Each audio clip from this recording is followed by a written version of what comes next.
headlines of this hour on VTV News. Langwan improvement strategies to attract investment.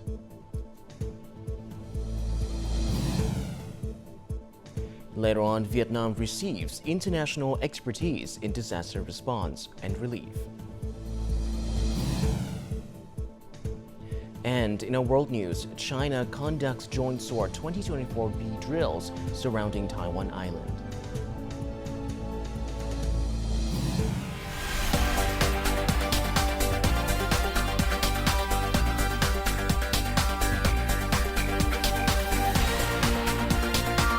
Broadcasting from Hanoi, the capital of Vietnam. VTV News starts right now. Good afternoon. It is currently 3 p.m. local time, and you're tuning into 30 minutes of VTV News. I'm Lin Lei with the latest updates. Now, on Monday morning, General Secretary and State President Tho Lam delivered a speech at the opening of a training course aimed at updating the knowledge and skills of civil servants who are to become members of the Central Committee of the 14th Party Congress, citing that this work is essential for personnel preparation for party congresses. The leader praised the Organization Commission of the Communist Party of Vietnam and the Ho Chi Minh National Academy of Politics for successfully organizing the previous courses and thoroughly preparing this session. The program will include discussions allowing participants to share perspectives and deepen their understanding of key theoretical and practical issues. The General Secretary and State President expressed confidence that the course would serve as a forum for exploring new topics and sharing management experiences among officials. He urged speakers to communicate effectively, transform knowledge into practical understanding, and promote interaction between instructors and participants, emphasizing learning by doing. Presided over by National Assembly Chairman Trần Thanh Mẫn, the Standing Committee held its 38th session on Monday to prepare for the 8th session of the 15th National Assembly, set to open on October the 21st. The session will last nearly 29 days and be divided into two phases, considering 42 important topics. The committee urged the government to complete documentation for the North-South High-Speed Railway project by October the 19th. They stressed the need for professionalism in legislative work, allowing only the most pressing issue on the agenda. Additionally, the Delegation Affairs Committee will prepare personnel matters, while the Petition Committee will coordinate with agencies to manage citizens' feedbacks. The National Assembly's Secretary-General is also tasked with collaborating with the Ethnic Council and other committees to review issues for the Q&A session involving 3 ministers and the standing government.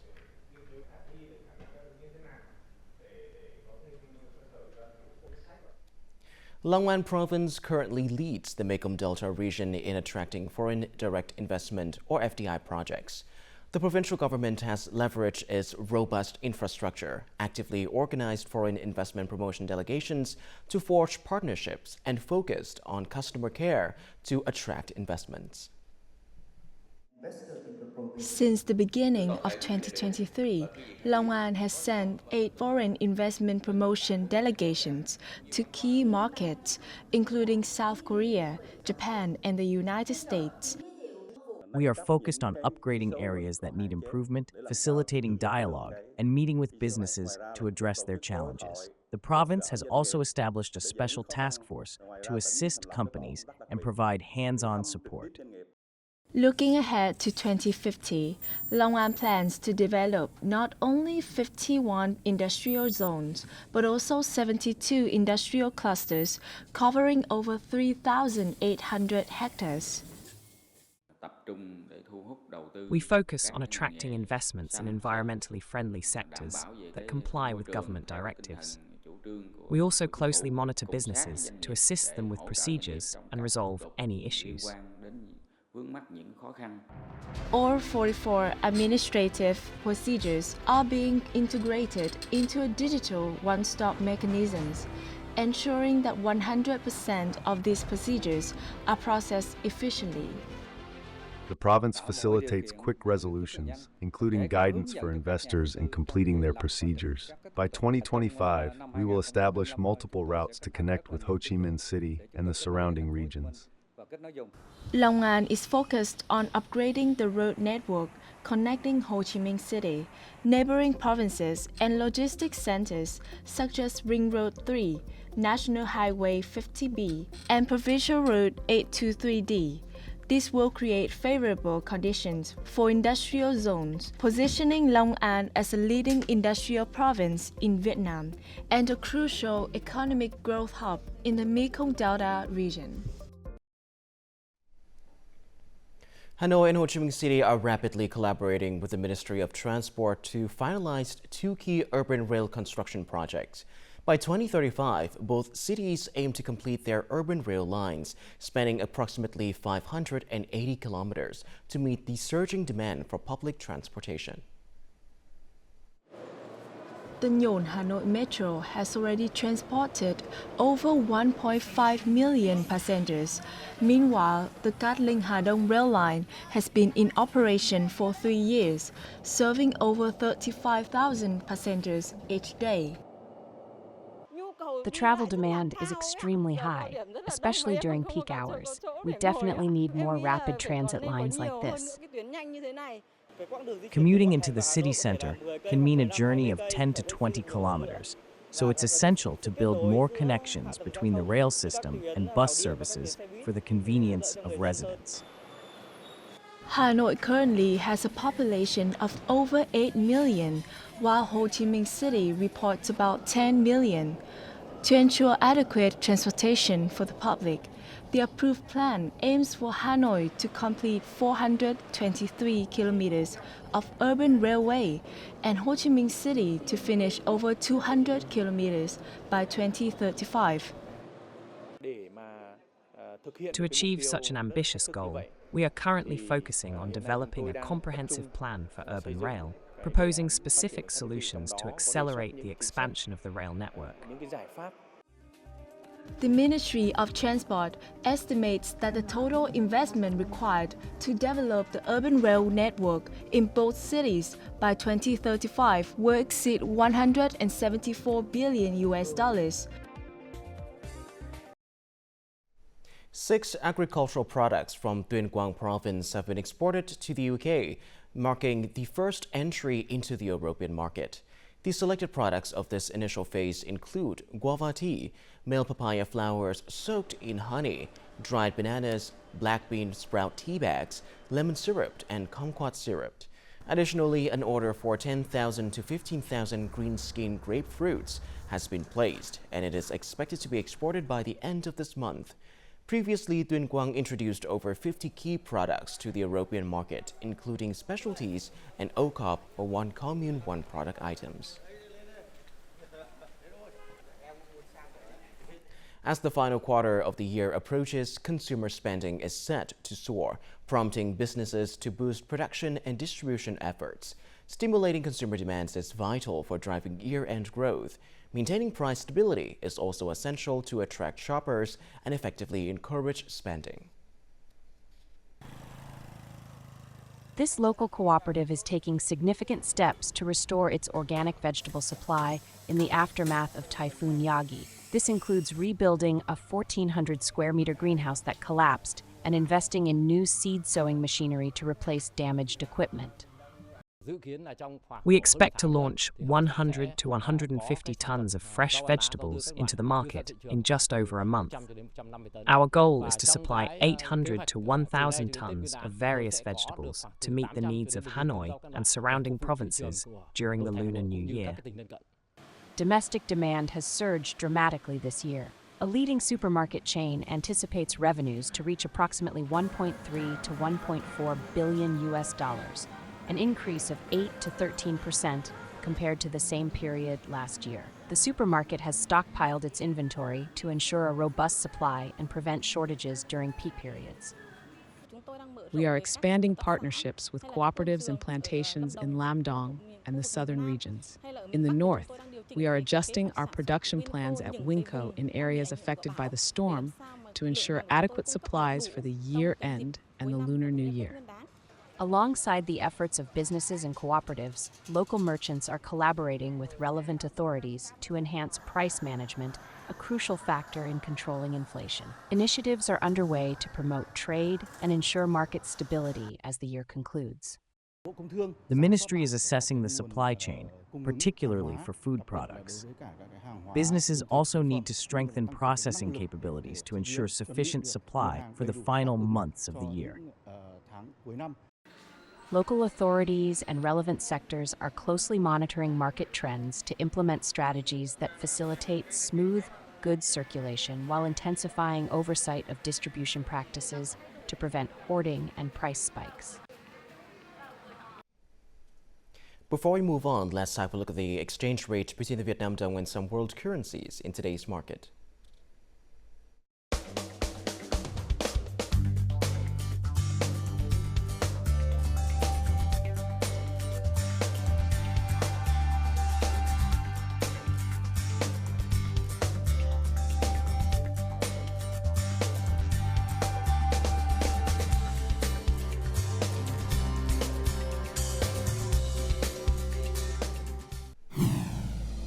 Coming up next on VTV News, Vietnam receives international expertise in disaster response and relief. Later on, Lao Cai tourism industry resumes after floods.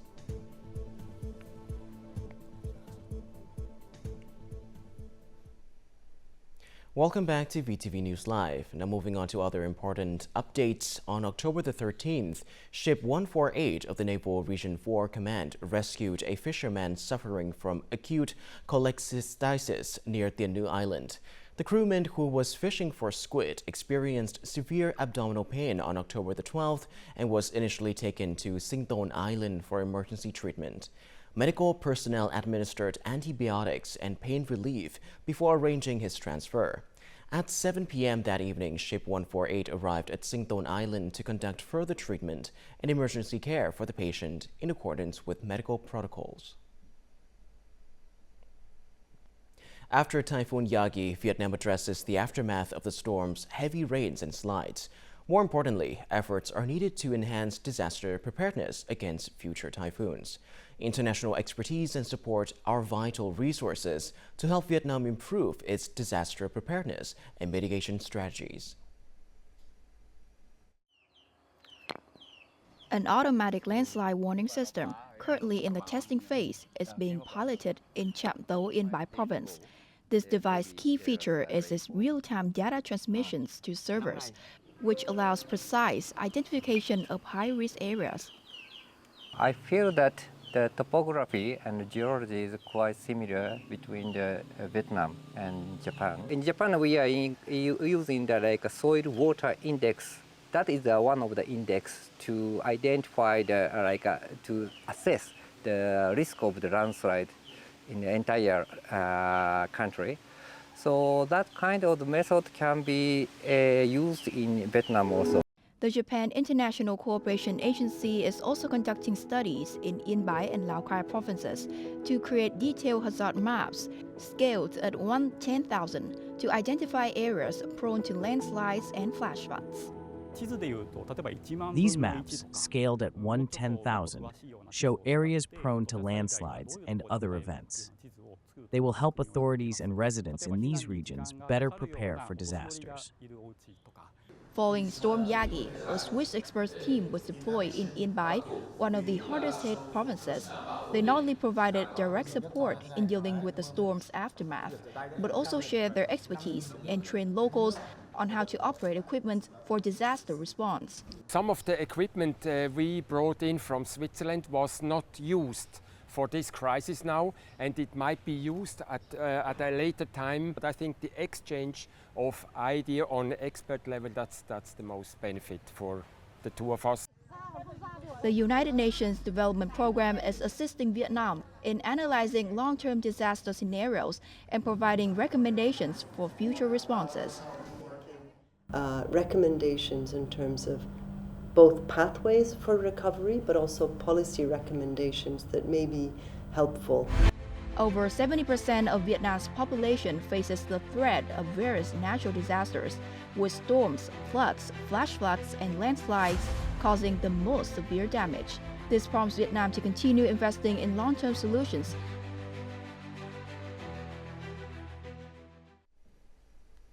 An upgrade in aquaculture methods and equipment has emerged as crucial after Typhoon Yagi destroyed many coastal farmers' homes and floating fish cages.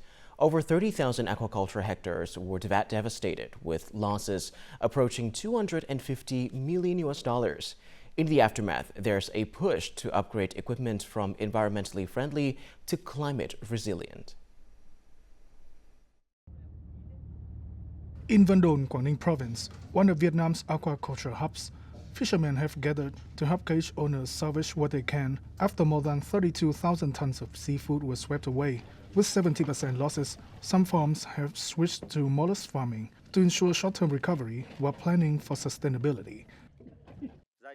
I reinforced my cages by tying them to the rocks, but the storm swept them away anyway. It is high time I learned which materials are sufficient for aquaculture.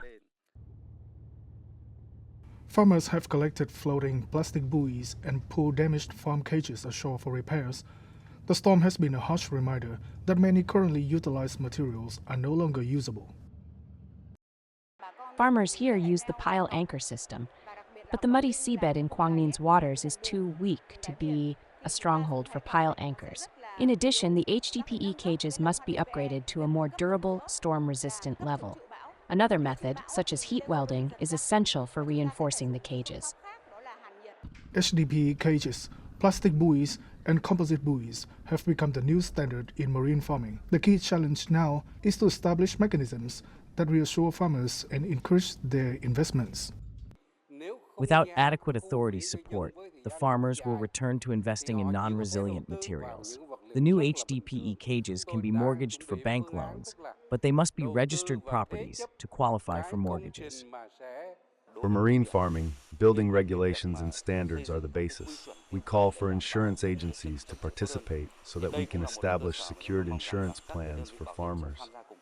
Countries with advanced marine farming industries, like Norway and Japan, have cage systems that can automatically submerge and resurface according to storm updates. For Vietnam, balancing economic efficiency with disaster resilience must be a top priority as it works to rebuild its marine farming sector.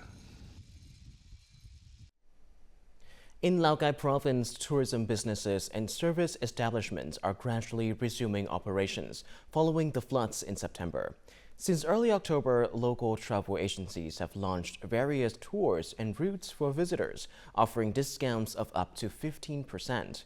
Overland tours to China from Lao Cai have also seen a steady influx of tourists.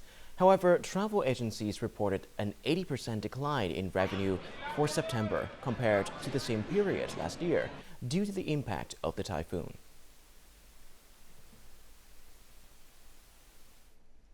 The General Statistics Office of Vietnam reports a rapid increase in labor demand as businesses boost production, leading to higher average incomes for workers, especially during Tết or Lunar New Year.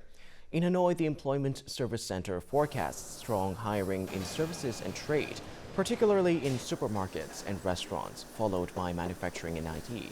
There is also a growing demand for highly skilled workers. Ho Chi Minh City needs over 80,000 workers in the fourth quarter to support production, particularly in tech, services, administration, and real estate, with a focus on specialized skills in IT, accounting, and marketing.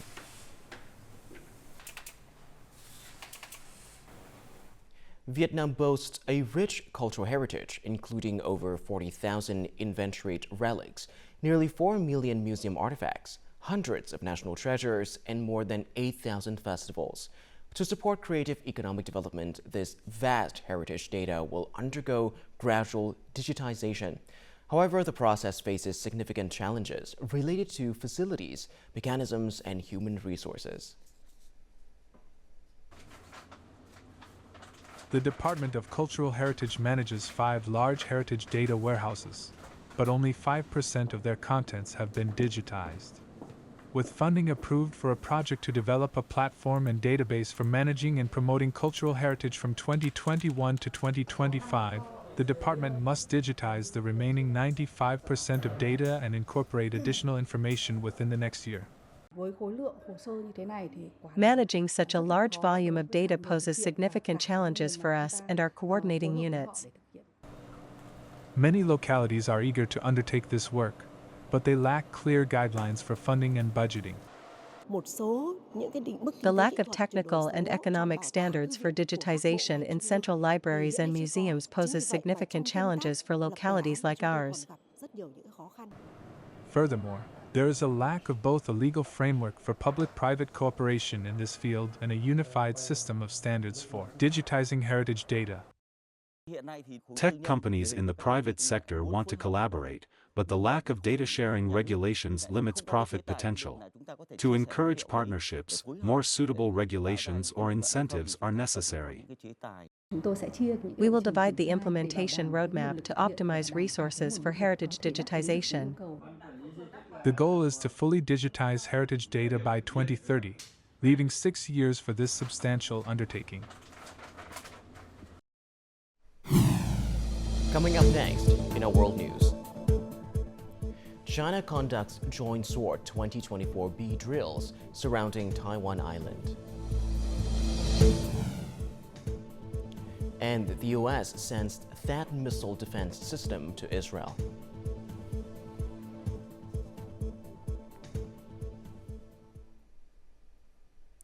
Now moving on to our world news, the Eastern Theater Command of the Chinese People's Liberation Army on Monday organized its troops of Army, Navy, Air Force, and Rocket Force to conduct Joint Sword 2024B drills in the Taiwan Strait in the north, south, and east of the island of Taiwan. The drills involve vessels and planes closing in on the island from multiple directions and assaults by joint forces. They focus on sea-air combat readiness, patrol, the blockade and control of key ports and areas, strikes on sea and land targets, and the seizure of comprehensive battlefield control so as to test the joint real combat capabilities of the forces of the command.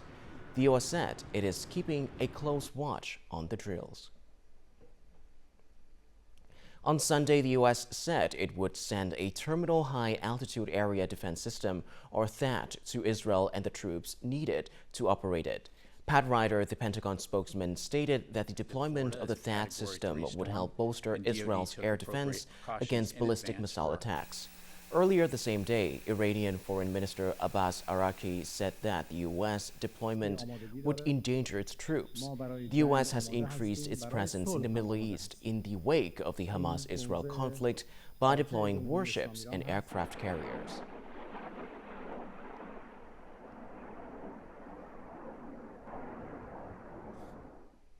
As the Middle East remained on high alert for Israeli retaliation against Iran's volley of long-range missiles on October the 1st, Iran is seeking diplomatic efforts in a bid to prevent the outbreak of conflict. Iranian President Masoud Pezeshkian and his French counterpart Emmanuel Macron on Sunday explored ways to stop the conflict and achieve a ceasefire between Lebanon's Hezbollah and Israel. In the meantime, Iranian Foreign Minister Abbas Araghchi made a working visit to Iraq. Speaking at a news conference with his Iraqi counterpart, Araghchi said that Iran was ready for war, but did not seek it. He added that Tehran wanted peace and was striving to prevent the outbreak of region-wide conflict. Iranian Foreign Minister Abbas Araghchi is expected to arrive in Oman to continue his call for de-escalation.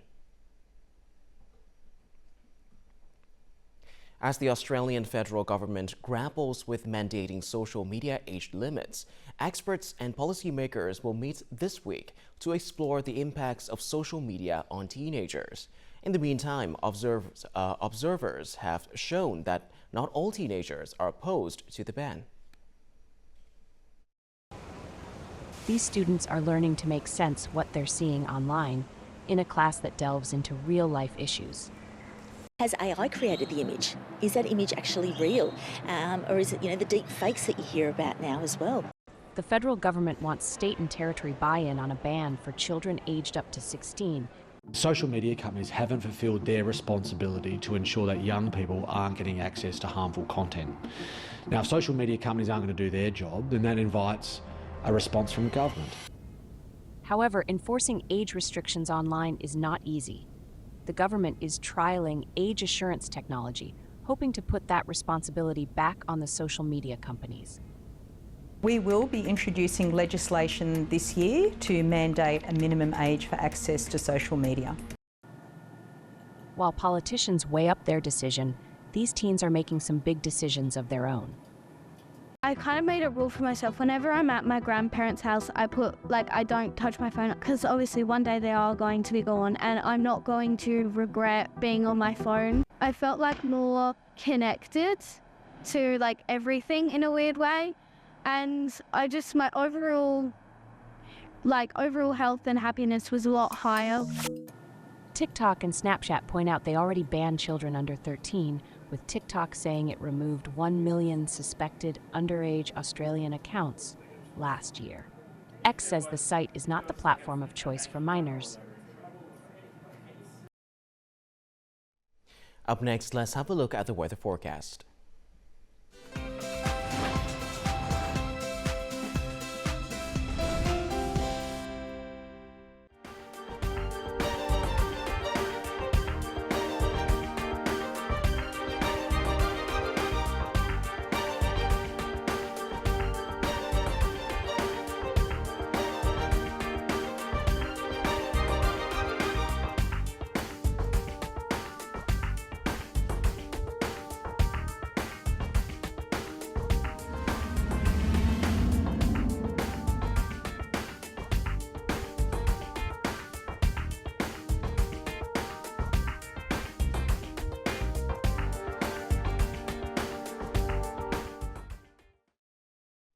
And that is all that we have for this hour on VTV News. To rewatch our program, you can visit our website or YouTube channel, or download a mobile app VTVgo for more.